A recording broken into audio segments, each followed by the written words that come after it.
In my Flat Earth Fact number 4 video, I discussed the reality of refraction. It distorts, it compresses, it mirages, it obscures, and it stretches. It's unpredictable and obvious. This is what refraction looks like.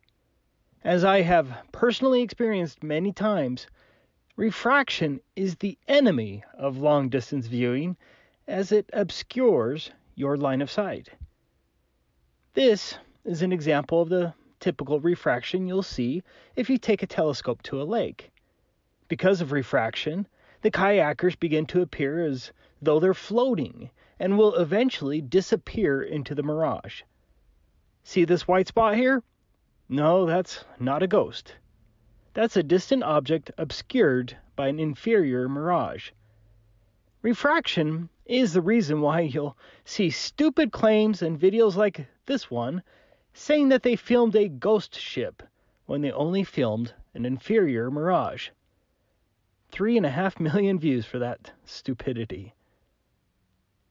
Globe propagandists have hijacked the term refraction and illogically converted it to a ridiculous Earth bulge removing device.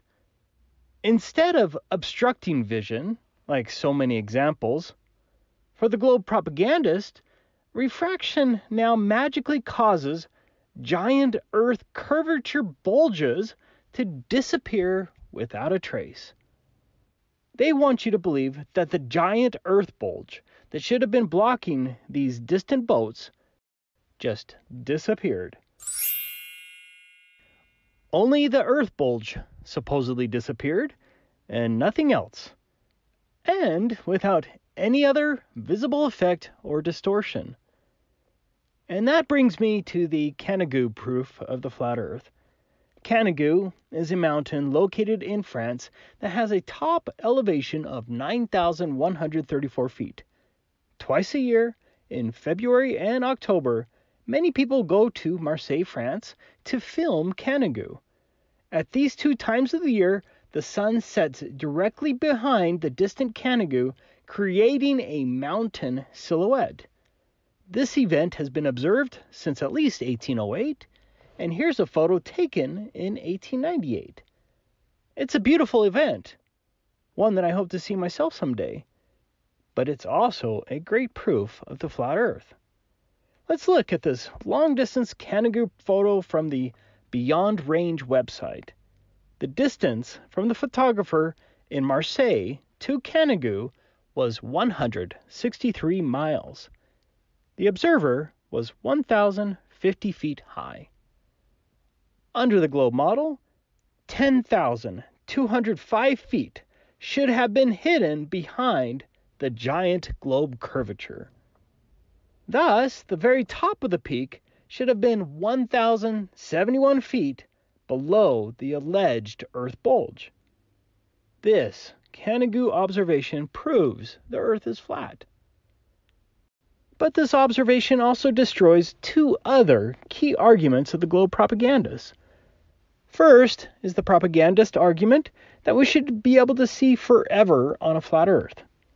For example, I've heard many times that someone should be able to see the Eiffel Tower from New York if the Earth were flat.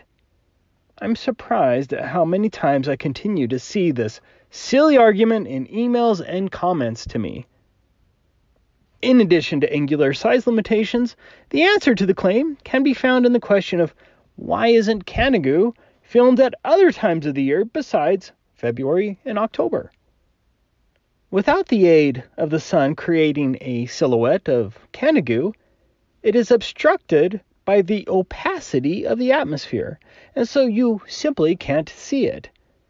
So, for all other occasions, Canigou would look like this.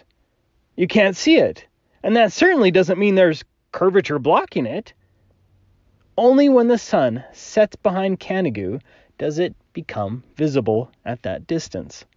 Otherwise, Canigou blends in with the atmosphere. Without question, the opacity of the atmosphere limits our ability to see at extreme distances. The next propagandist argument is that Canigou is only visible because of refraction. But the Canigou event is visible twice a year in February and October. Does magical curvature removing refraction work on a tight schedule? As you can see in countless examples, refraction certainly does not work on a schedule. Also, according to the globe model, when you watch the sun setting behind Canigou, the sun also must be hopping over the curvature. Can you point me out the time when the sun begins hopping over the curvature? With all of this alleged curvature hopping and bulges disappearing, where is the manifest distortion? Does this event really look like a mirage to you? I cannot help the unreasonable, the hired liars, and the willfully blind, but the Canigou observation from Marseille proves the Earth is flat.